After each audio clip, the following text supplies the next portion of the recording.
J'avais 18 ans quand j'ai appris que le corps peut devenir une arme. Pas n'importe quelle arme.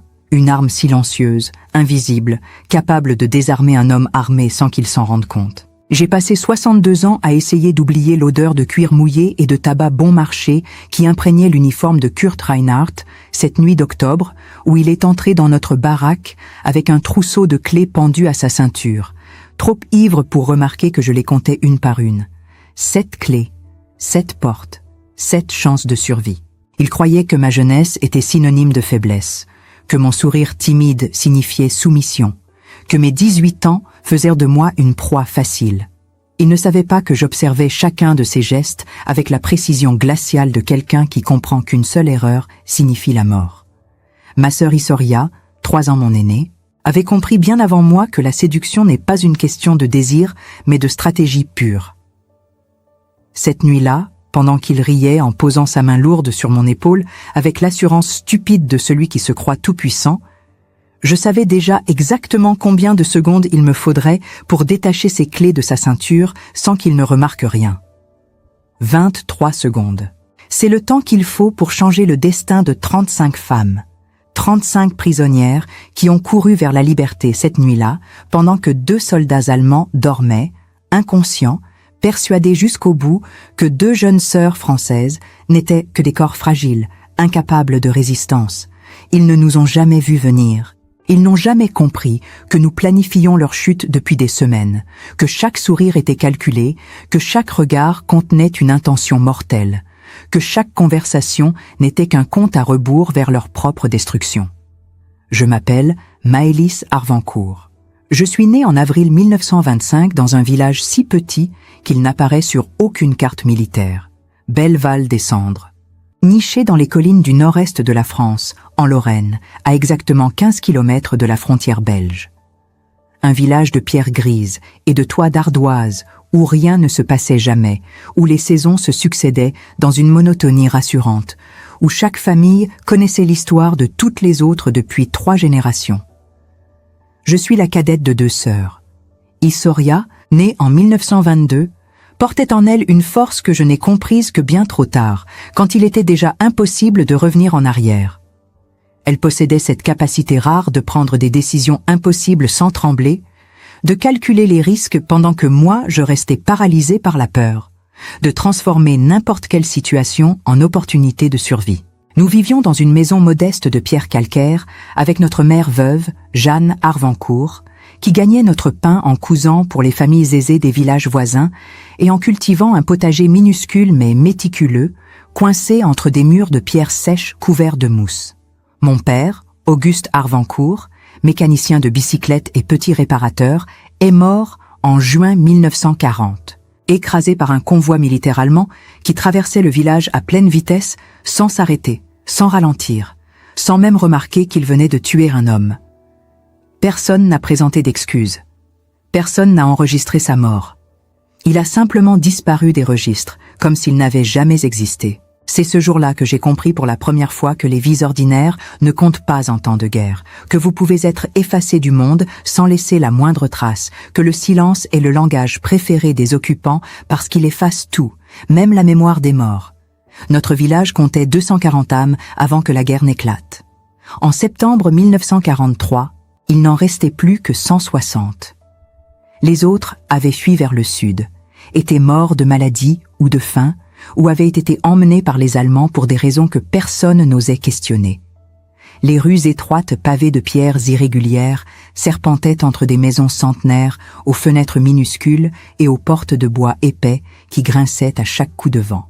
Une église du XVIIe siècle dominait la place centrale, sa tour de pierre fissurée par le temps, abritant une cloche qui ne sonnait plus depuis l'occupation. La boulangerie n'ouvrait que 3 fois par semaine, les mardis, jeudis et samedis, parce que la farine était rationnée et contrôlée. Sur la place principale, les Allemands avaient installé un poste de contrôle permanent, dès juillet 1940. Une guérite en bois entourée de sacs de sable, occupée jour et nuit par 2 soldats de la Wehrmacht qui vérifiaient les papiers d'identité, fouillaient les paniers des femmes revenant du marché, interrogeaient quiconque leur semblait suspect ou simplement trop pressé. Nous avions appris à marcher lentement, la tête baissée, les yeux rivés au sol, à ne répondre que lorsqu'on nous interrogeait, à ne jamais, jamais croiser directement le regard d'un soldat allemand. L'invisibilité était devenue notre seule protection. Disparaître dans la masse, ne rien faire qui attire l'attention, éviter tout ce qui pourrait vous distinguer des autres. Mais en septembre 1943, être invisible n'a plus suffi. Dans la nuit du 22 septembre, un train de transport militaire a déraillé à exactement 3 km au sud du village, sur la ligne ferroviaire qui reliait Nancy à Luxembourg. Une explosion massive avait détruit 40 mètres de voies ferrées pendant la nuit. Un acte de sabotage orchestré par la résistance locale. 6 soldats allemands sont morts sur le coup, 12 autres ont été grièvement blessés et des tonnes de matériel militaire sont parties en fumée. La réaction allemande a été immédiate et brutale. À 4 heures du matin, des camions militaires sont entrés dans Belleval-des-Cendres, tous phares éteints, fantômes mécaniques glissant dans l'obscurité. Ils ont cerné des quartiers entiers, bloqué toutes les issues et ont commencé à enfoncer les portes une par une. Ils cherchaient des résistants, des armes cachées, des postes de radio clandestins, des preuves de trahison. Ils n'ont rien trouvé de tout cela dans notre maison. Ils ont trouvé 2 jeunes sœurs vivant seules avec leur mère veuve, sans protection masculine, sans défense possible. L'officier responsable de l'opération s'appelait Hauptmann Dietrich Keller, un homme d'une 40aine d'années au visage étroit et aux yeux d'un bleu glacial totalement dénué d'expression, comme si rien de ce qu'il voyait ne le touchait vraiment. Il est entré dans notre salon à 5h30 précise, suivi de 2 soldats armés de fusils Mauser. Il n'a pas dit un mot. Il a simplement parcouru la pièce du regard, ouvert méthodiquement chaque tiroir, fouillé chaque armoire, inspecté chaque recoin avec une précision mécanique. Puis, il s'est tourné vers nous. Il a regardé Isoria, puis moi, puis notre mère. Son regard s'est attardé sur nous deux. Quelque chose a changé dans ses yeux. Pas de la compassion, pas de l'intérêt humain, juste un calcul froid. Il a fait un geste sec de la tête vers ses soldats. 2 hommes se sont avancés, nous ont saisis brutalement par les bras et nous ont traînés vers la porte. Ma mère s'est effondrée. Elle a hurlé nos prénoms, s'est jetée à genoux, a supplié en français, puis en mauvais allemand. Keller ne lui a même pas accordé un regard. Il est simplement sorti, nous laissant derrière lui comme des bagages sans importance. On nous a poussés à l'arrière d'un camion militaire couvert d'une bâche épaisse qui sentait le diesel brûlé et la sueur rance. À l'intérieur se trouvaient déjà d'autres femmes du village. Simone Brossard, 16 ans à peine, au visage d'enfant marqué par la terreur. Marguerite Lenoir, 23 ans, veuve depuis 1 an, mère d'un petit garçon de 4 ans qu'elle avait dû laisser seul sur le pas de la porte. Clotilde Méret, 41 ans, ancienne institutrice à la retraite, qui regardait droit devant elle sans rien dire, les lèvres serrées comme si elle retenait un cri. Aucune de nous ne savait où on nous emmenait. Aucune de nous n'avait commis le moindre crime. Mais cela n'avait aucune importance. Nous étions des femmes disponibles dans une zone occupée. Et à ce moment précis de l'histoire, dans cette région de France contrôlée par l'armée allemande, cela constituait un crime suffisant pour justifier notre disparition. Si vous écoutez cette histoire aujourd'hui, depuis votre maison, votre ville, votre pays, je ne vous demande qu'une seule chose. Ne jugez pas ce que nous avons fait avant de comprendre le prix que nous avons payé pour chaque décision, pour chaque geste, pour chaque seconde volée à la mort. Laissez un commentaire. Dites-nous d'où vous nous regardez. Parce que des histoires comme celle-ci ne doivent jamais être oubliées. Elles doivent être transmises, répétées, gravées dans la mémoire collective. Parce que peut-être, au fond de vous, vous avez besoin de savoir jusqu'où une personne ordinaire peut aller quand il ne reste absolument plus aucune autre option que de se battre ou de disparaître. Le trajet dura 6 heures. 6 heures entassées dans l'obscurité, le corps secoué par les cahots de la route, les mains agrippées aux planches rugueuses pour ne pas tomber. Personne ne parlait. On entendait seulement les sanglots étouffés de Simone et le grondement du moteur. Isoria restait immobile à côté de moi, le dos droit, les yeux fixés sur un point invisible devant elle. Je connaissais ce regard. C'était celui qu'elle avait eu le jour où notre père était mort.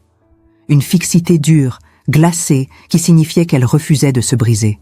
Moi, je tremblais. pas de froid, de rage, de peur, d'incompréhension.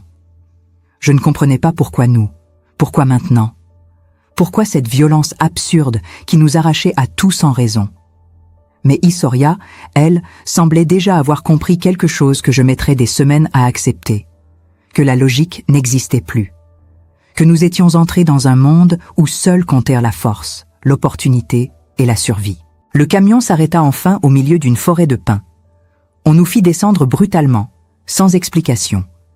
Devant nous s'étendait un camp entouré de barbelés, composé de baraques en bois aux toits goudronnés, alignées en rangées strictes. Des projecteurs montés sur des pylônes éclairaient le périmètre d'une lumière crue, blanche, qui effaçait les ombres et donnait à l'endroit un aspect irréel, presque chirurgical. Il n'y avait pas de panneau, pas de nom, pas d'indication, rien qui permette de situer cet endroit sur une carte. Plus tard, j'ai su que les Allemands l'appelaient simplement Nebenlager Ost 7, un camp annexe rattaché à un réseau plus vaste de centres de détention installés dans les zones rurales occupées. Officiellement, il n'existait pas. Aucun registre, aucun rapport. Juste un trou noir administratif où disparaissaient des femmes dont personne ne réclamerait jamais le retour. On nous conduisit vers une baraque centrale où un sous-officier de la Wehrmacht, un homme trapu au visage rougeau, nous fit aligner contre un mur. Il parlait un français approximatif, haché, mélangé à des mots allemands qu'il n'essayait même pas de traduire. Il expliqua que nous étions là pour soutenir le moral des troupes, que notre présence était nécessaire au bon fonctionnement du poste avancé, que si nous obéissions, nous serions traités correctement, que si nous résistions, nous serions punis. Il ne précisa pas ce que signifiait soutenir le moral. Il n'en avait pas besoin. Toutes les femmes dans cette pièce comprirent instantanément. Simone se mit à pleurer. Marguerite serra les poings jusqu'à ce que ses ongles s'enfoncent dans ses paumes. Clotilde ferma les yeux et murmura une prière. Issoria ne bougea pas. Elle fixait l'officier avec une intensité troublante, comme si elle l'étudiait, comme si elle mémorisait chaque détail de son visage, chaque inflexion de sa voix. Je ne savais pas encore ce qu'elle préparait, mais je sentais qu'elle ne subissait pas. Elle observait, calculait, attendait. On nous sépara ensuite en groupes. Les plus âgés furent envoyés dans les baraques de travail où elles devaient laver le linge, préparer les repas, nettoyer les latrines. Les plus jeunes, dont Issoria et moi, furent conduites vers une baraque isolée à l'écart des autres, entourée d'une clôture supplémentaire et gardée en permanence par 2 soldats armés. L'intérieur était spartiate. Des lits de camp alignés contre les murs, une table en bois brut au centre, un poêle à charbon dans un coin. Pas de fenêtres, seulement des lucarnes étroites près du plafond qui laissaient passer une lumière grise et froide. On nous donna chacune une couverture rêche et une gamelle en fer, rien d'autre. Pas de vêtements de rechange, pas d'eau pour se laver, pas d'intimité. Nous étions 6 dans cette baraque, 6 jeunes femmes entre 16 et 23 ans, arrachées à des villages différents, toutes là pour la même raison. Les premiers jours furent un brouillard de survie primitive. On nous nourrissait une fois par jour, une soupe claire avec quelques morceaux de légumes pourris et un quignon de pain noir dur comme de la pierre. L'eau était rationnée. Les latrines se trouvaient à 50 mètres, des fosses creusées dans le sol avec des planches posées en travers, sans aucune protection contre le froid ou les regards. La nuit, on entendait les cris venant des autres baraques, les ordres hurlés en allemand, les bruits de bottes sur la terre battue. Personne ne dormait vraiment. On restait allongé dans le noir, tendu, attendant que quelque chose se passe, et quelque chose finissait toujours par se passer. Le 5e soir, 2 soldats entrèrent dans notre baraque. Ils étaient jeunes, la vingtaine, l'un blond aux yeux bleus, l'autre brun avec une cicatrice sur la joue. Ils regardèrent les 6 femmes présentes, puis désignèrent Issoria et une autre fille. Hélène, 19 ans, cheveux roux, originaire d'un village près de Metz. Ils les firent sortir. Issoria ne résista pas. Elle se leva calmement, enfila ses chaussures et suivit les soldats dehors. Elle ne me regarda pas, ne dit rien, simplement sortit. Hélène, elle, tremblait tellement qu'elle pouvait à peine marcher. Les soldats la traînèrent presque. La porte se referma. Nous restâmes assises dans le silence, incapables de bouger, incapables de parler. 2 heures plus tard, elles revinrent. Hélène s'effondra sur son lit et pleura jusqu'à l'aube. Issoria s'assit calmement, retira ses chaussures, s'allongea et ferma les yeux. Elle ne dit jamais ce qui s'était passé. Et je ne posai jamais la question. Mais à partir de cette nuit-là, je compris que ma sœur avait pris une décision. Elle avait choisi de ne pas se laisser détruire. Elle avait choisi de rester lucide. Et surtout, elle avait choisi d'observer. Pendant les semaines suivantes, je la vis noter mentalement chaque détail du camp. Les horaires de relève des gardes, les moments où l'activité diminuait, les failles dans la surveillance. Elle repérait les soldats qui buvaient trop, ceux qui se vantaient, ceux qui devenaient négligents. Elle apprenait leurs noms, leurs grades, leurs habitudes. Elle construisait une carte invisible de ce lieu, cherchant une sortie qui n'existait pas encore, mais qu'elle était déterminée à créer. 2 semaines après notre arrivée, un soldat commença à venir régulièrement. Il s'appelait Kurt Reinhardt. 32 ans, originaire de Munich, caporal-chef affecté à la logistique du camp. Il n'était pas brutal comme certains autres. Il apportait parfois du pain supplémentaire, du fromage, une fois même une pomme. Il parlait français avec un accent lourd mais compréhensible. Il racontait des histoires sur sa famille, sa vie avant la guerre, sa femme et ses 2 enfants restés en Bavière. Il disait qu'il n'aimait pas ce qu'il devait faire ici, qu'il voulait juste rentrer chez lui, qu'il n'était pas comme les autres. C'était un mensonge, bien sûr, mais c'était un mensonge utile, parce qu'en essayant de nous convaincre qu'il était différent, il se rendait vulnérable, et Issoria le vit immédiatement. Elle commença à lui sourire. Pas de manière provocante, pas de manière évidente, juste assez pour qu'il remarque, assez pour qu'il se sente spécial. Elle acceptait la nourriture qu'il apportait avec gratitude. Elle posait des questions sur sa famille. Elle écoutait ses histoires avec attention, et lentement, imperceptiblement, elle tissa autour de lui une illusion de confiance. Kurt se mit à venir plus souvent, à rester plus longtemps, à baisser sa garde. Il laissait son arme appuyée contre le mur pendant qu'il parlait. Il oubliait de vérifier les serrures. Il riait trop fort, buvait trop de schnapps, et finissait par s'assoupir sur une chaise pendant que nous faisions semblant de dormir. Un autre soldat se joignit bientôt à lui. Elias Vogel, 26 ans, fantassin originaire de Hambourg, visage maigre, nerveux, toujours sur le qui-vive. Lui était plus difficile, plus méfiant. Mais il avait un point faible. Il était attiré par moi. Je le voyais dans son regard, dans la manière dont il détournait les yeux trop vite quand je le croisais. Issoria me le fit remarquer un soir, dans un murmure à peine audible. Elle me dit que nous devions utiliser ça, que c'était notre seule chance. Je refusai d'abord. Je lui dis que je ne pouvais pas, que c'était trop, qu'elle me demandait l'impossible. Elle me regarda alors avec une froideur que je ne lui connaissais pas et me dit simplement « Tu préfères mourir ici proprement ou vivre en ayant fait ce qu'il fallait ?»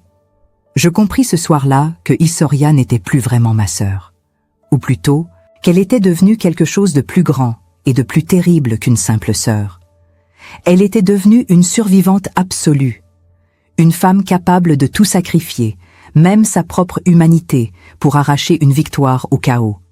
Et elle attendait de moi que je fasse de même. Alors je le fis. Je commençai à sourire à Elias Vogel, à accepter ses cigarettes, à écouter ses histoires, à le laisser croire qu'il comptait pour moi. Et lentement, comme Kurt avec Issoria, il baissa sa garde. Pendant 4 semaines, nous jouâmes ce jeu. 4 semaines à feindre la soumission, à calculer chaque geste, à mémoriser chaque détail. Kurt portait toujours un trousseau de clés attaché à sa ceinture par une chaîne métallique. Il y avait 7 clés. 3 pour les baraques, 2 pour les réserves, 1 pour l'armurerie, 1 pour le portail principal. Elias, lui, avait accès au registre des rondes et connaissait les horaires exacts des changements de garde.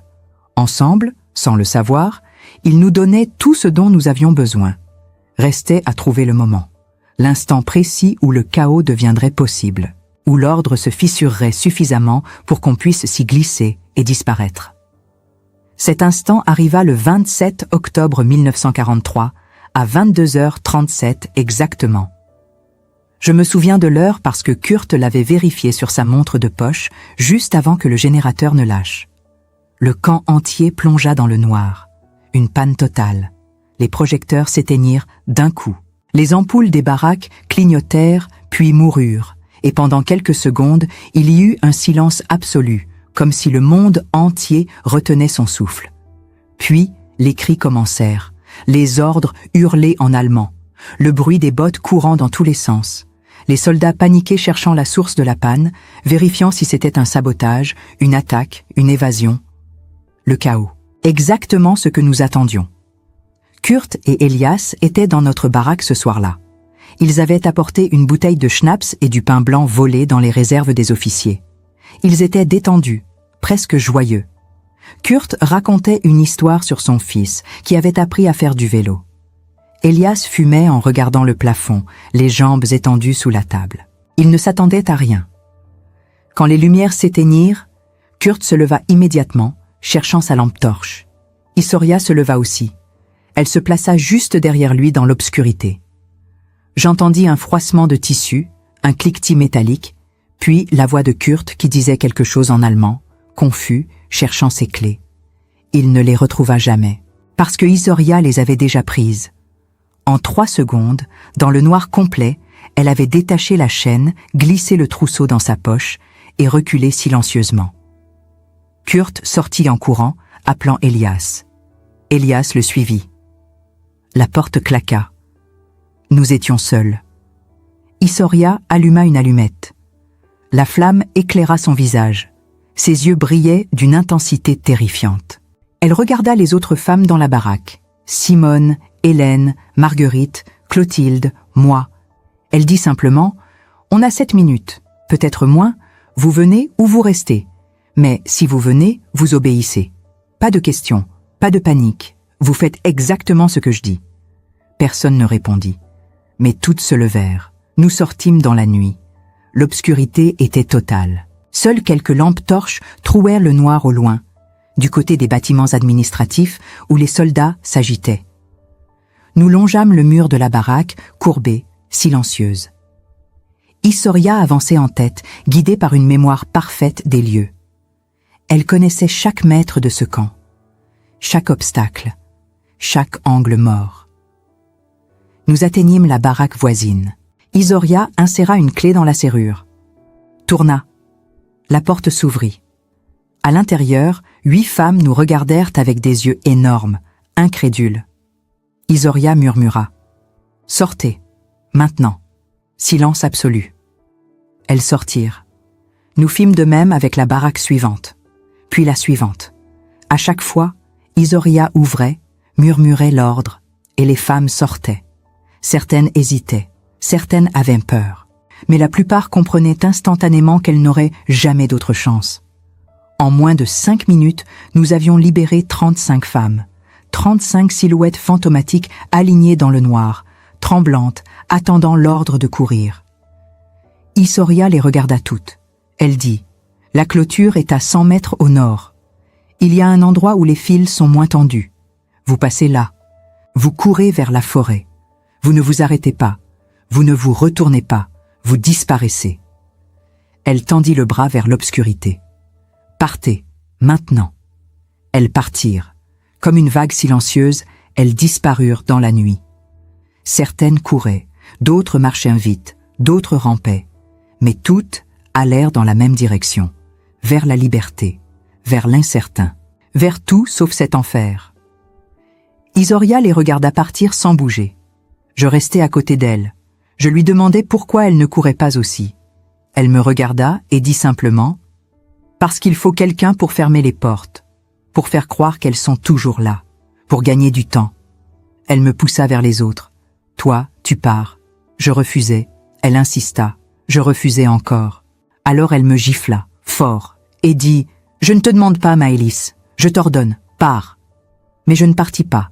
Les projecteurs se rallumèrent 4 minutes plus tard. La lumière blanche explosa dans nos yeux. Les sirènes hurlèrent. Les soldats comprirent immédiatement.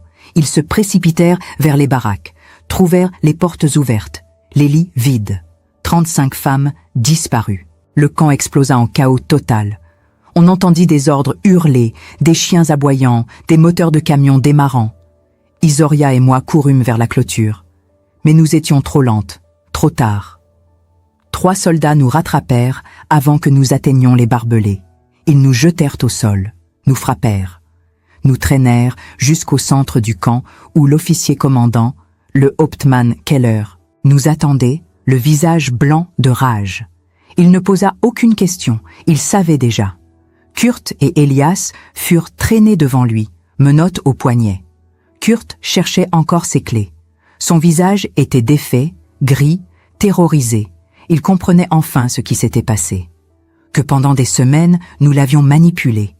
Que chaque sourire était un mensonge. Que sa gentillesse n'avait été qu'une faiblesse exploitée.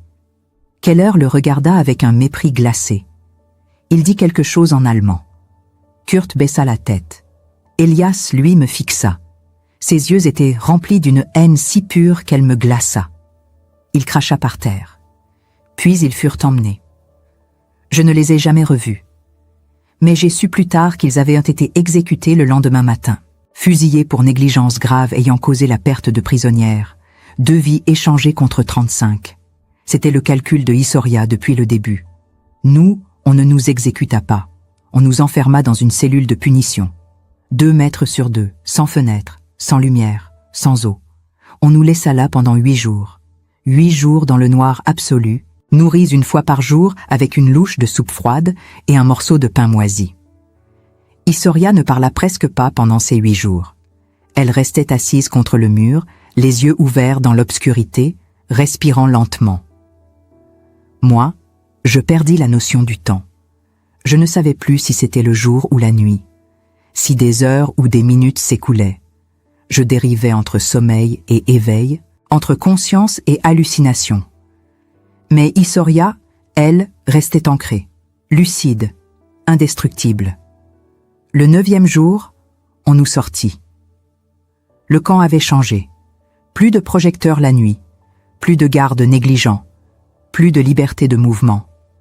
Les femmes restantes étaient surveillées en permanence, attachées la nuit, comptées 3 fois par jour. Et nous deux, Isoria et moi, on nous marqua, littéralement. Un officier médical nous tatouait un numéro sur l'avant-bras gauche. Pas comme dans les camps de concentration qu'on découvrirait plus tard. Juste un numéro à l'encre noire, grossier, fait à la main avec une aiguille et de l'encre de stylo. Pour nous rappeler que nous n'étions plus des personnes, que nous étions des unités, des objets inventoriés. Mon numéro était 47. Celui de Isoria, 46. Je l'ai toujours.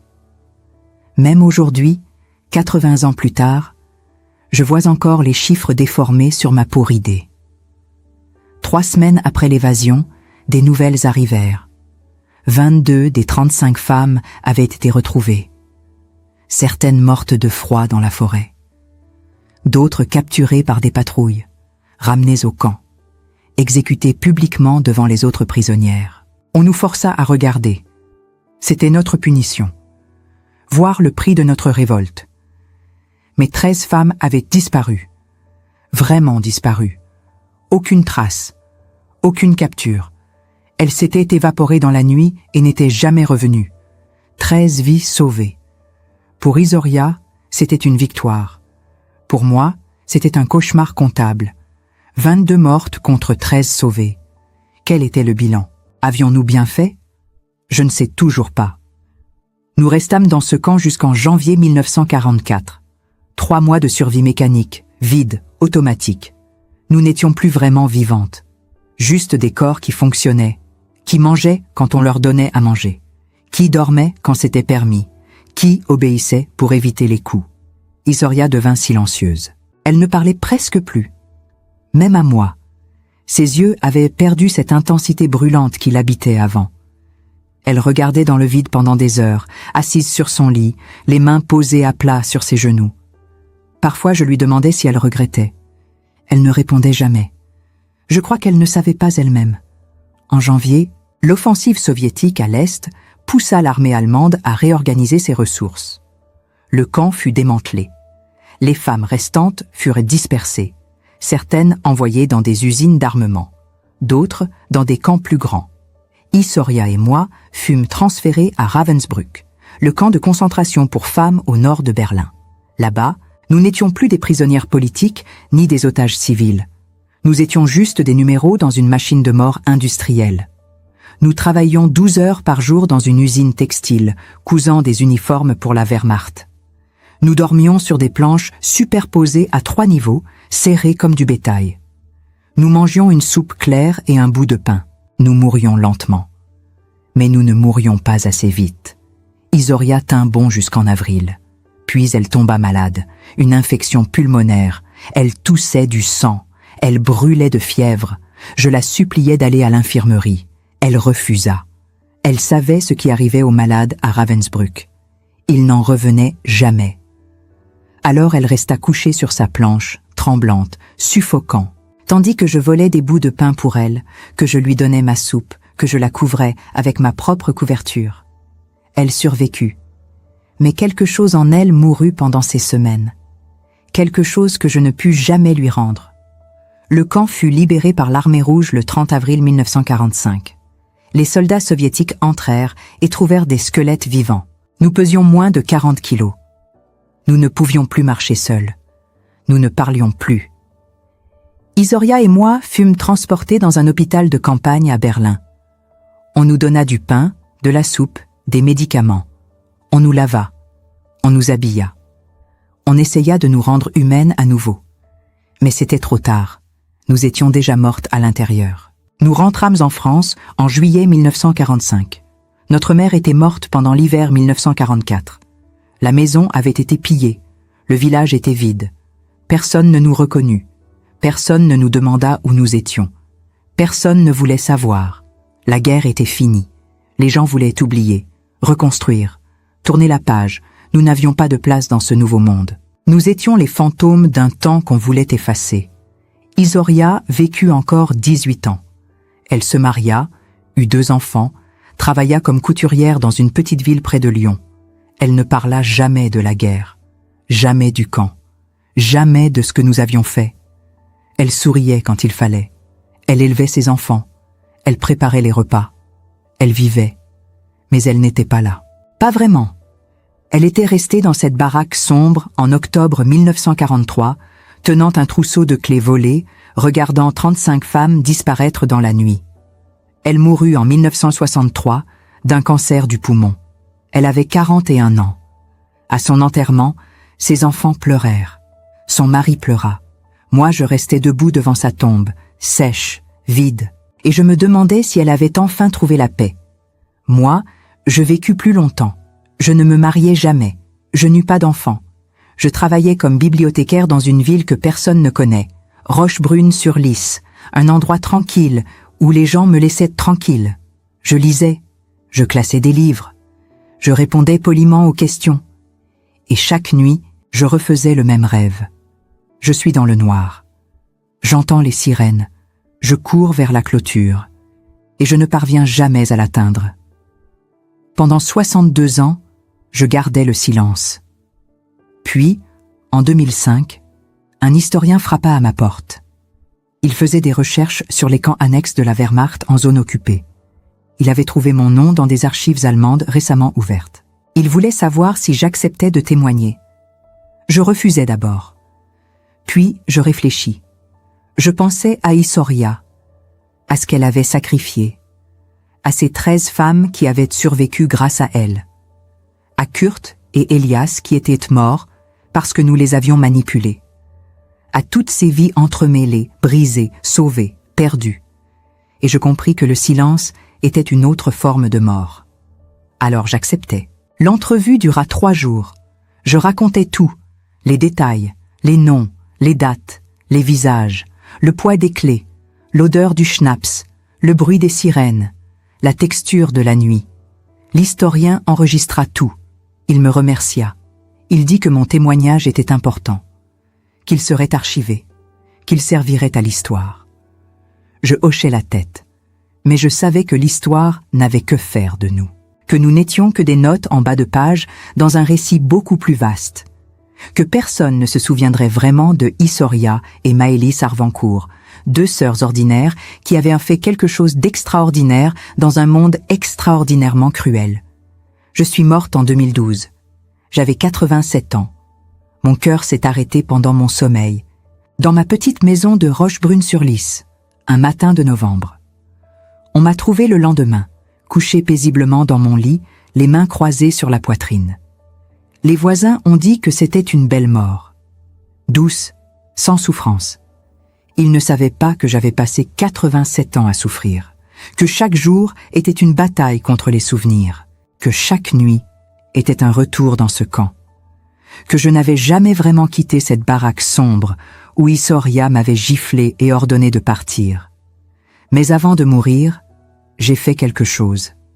J'ai écrit une longue lettre adressée à personne en particulier. Je l'ai laissée sur ma table de nuit, dans une enveloppe cachetée avec une instruction claire « à publier après ma mort ».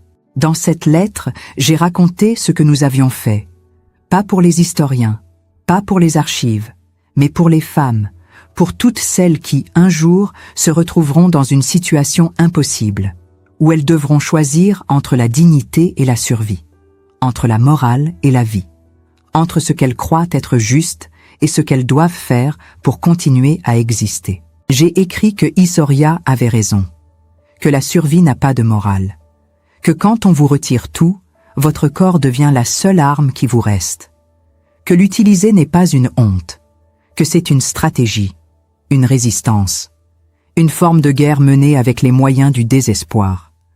J'ai écrit que nous avions séduit ces hommes, que nous leur avions menti, que nous les avions manipulés jusqu'à ce qu'ils baissent leur garde et que nous n'avons jamais regretté. Parce que grâce à ça, 13 femmes ont survécu, 13 vies arrachées à l'enfer, 13 victoires contre la machine de mort nazie. Mais j'ai aussi écrit la vérité que personne ne veut entendre, que ces 13 victoires ont coûté 22 morts, que Kurt et Elias, malgré tout, étaient des hommes, pas des monstres, juste des hommes pris dans un système monstrueux, qu'ils avaient des familles, des enfants, des rêves, et que nous les avons utilisés puis jetés sans hésitation, que leur mort fait partie du prix, et que je ne sais toujours pas, 80 ans plus tard, si ce prix était juste. Je sais seulement qu'il a été payé, entièrement, par eux, par nous, par toutes ces femmes mortes dans la forêt, par Issoria qui s'est éteinte lentement pendant 18 ans, par moi qui ai vécu 67 ans de trop. La lettre a été publiée en 2013. Elle a fait scandale. Certains m'ont traité de collaboratrice, d'autres de menteuse, d'autres encore de héroïne. Mais la plupart n'ont rien dit, parce qu'ils ne savaient pas quoi dire. Parce que l'histoire que je racontais ne rentrait dans aucune case. Elle n'était ni belle ni édifiante. Elle était juste vraie. Et la vérité, parfois, est intolérable. Aujourd'hui, en 2025, il reste quelques traces de nous. Une plaque commémorative à Belleval-des-Cendres, mentionnant les femmes déportées en septembre 1943. Un document d'archives allemandes listant les prisonnières du Nebenlager Ost 7. Un témoignage enregistré conservé dans les collections du Mémorial de la Shoah à Paris. Et cette lettre, republiée dans plusieurs langues, lue par des milliers de personnes qui ne sauront jamais vraiment ce que nous avons vécu, mais qui, peut-être, comprendront un peu mieux ce que signifie survivre. Issoria me manque, même maintenant, même morte depuis 12 ans, même fantôme parmi les fantômes, elle me manque. Je voudrais lui dire que j'ai compris, que j'ai fini par accepter ce qu'elle savait depuis le début, que dans certaines situations, il n'y a pas de bon choix, seulement des choix possibles, et que celui qu'elle a fait, même s'il nous a coûté notre humanité, a sauvé des vies. 13 vies, peut-être plus. Si ces 13 femmes ont eu des enfants, des petits-enfants. Peut-être que quelque part, aujourd'hui, vivent des gens qui existent uniquement parce qu'une nuit d'octobre 1943, une jeune femme de 21 ans a eu le courage de voler des clés à un soldat allemand qu'elle avait séduit. C'est tout ce qui reste de nous. Une histoire, un témoignage, une lettre. Et cette question, laissée sans réponse. Jusqu'où êtes-vous prêt à aller pour survivre? Qu'êtes-vous capable de sacrifier?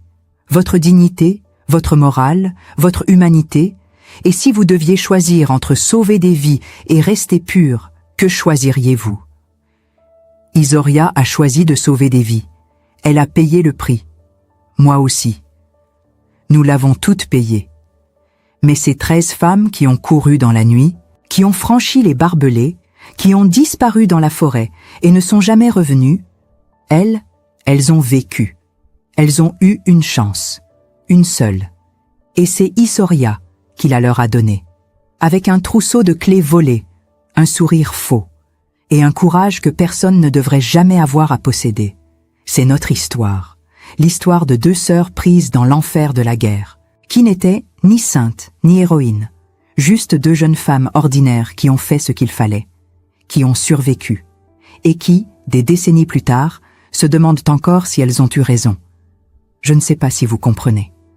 Je ne sais pas si quelqu'un peut vraiment comprendre sans avoir été là. Mais je vous le dis quand même. Parce que c'est important. Parce que l'histoire n'est pas faite que de grands hommes et de batailles glorieuses. Elle est aussi faite de petites victoires arrachées dans le noir, de choix impossibles pris par des gens ordinaires, de sacrifices dont personne ne parle, de prix payés en silence, et de fantômes qui hantent les survivants jusqu'à leur dernier souffle. Voilà ce que nous étions. Voilà ce que nous sommes restés. 2 fantômes, 2 sœurs, 2 femmes qui ont choisi de vivre, quel qu'en soit le prix. 62 ans après cette nuit d'octobre 1943, Maëlys Arvancourt a finalement accepté de briser le silence qui pesait sur elle comme une pierre tombale. Elle ne l'a pas fait pour la gloire, ni pour la reconnaissance, ni même pour la justice.